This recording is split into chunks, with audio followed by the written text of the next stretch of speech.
Hello everybody, and welcome to our Legoland vs Chessington Christmas event.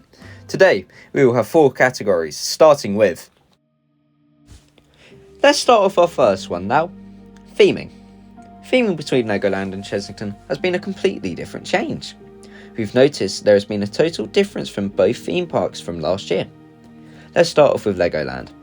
Legoland's theming was totally only Christmas trees. Everywhere you turned you could only see them. This year was more different however, which included lights in Chessington Bay. You've also noticed that Knight's Kingdom had their snow machine removed, which made the inside bit boring and plain. Although inside the Station of the Dragon, lights were added.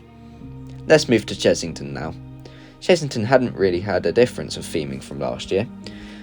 However, Enchanted Hollow did. Enchanted Hollow last year was a walkthrough meeting different animals and receiving chocolates. This year was also a walkthrough, but through the Elf's Workshop, seeing what they had to do before Christmas. However, Chessington have ran out of their 2024 teddies, which felt like they were emptying the shop a bit. They originally switched back to the reindeers without scarves, but switched between different animals since. Next up now, ride availability. Ride availability was completely different for Chessington. Vampire was down for maintenance, but thankfully Mandrill Mayhem was open. The queue times were crazy, being short with its biggest wait time being 10 minutes long.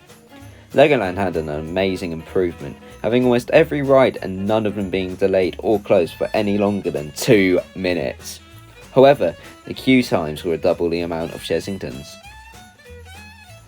Up next, Santa Experience.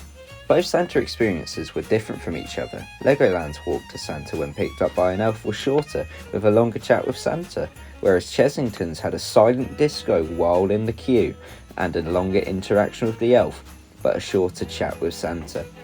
Legoland's gifts were only a Lego set or an Ollie Dragon, compared to only an animal teddy. Pricing. With being Merlin pass holders, we will not include entry pricing in this video. Legoland costs £20 for an adult and a child to go and see Santa, whilst Chessington costs £25. You can definitely see why Chessington's costs an extra £5. If you didn't pay for the Chessington Santa's experience, you wouldn't see a lot of theming and also wouldn't have a lot to do. Overall, I'm unsure which theme park was better. Both was different experiences which I cannot compare against each other. Some parts were underwhelming, but other parts are extraordinary. I hope you enjoyed my review on both theme park Christmas events. If you want me to do more, please tell me below and what on. I hope you have a good Christmas and I'll see you next time. Goodbye.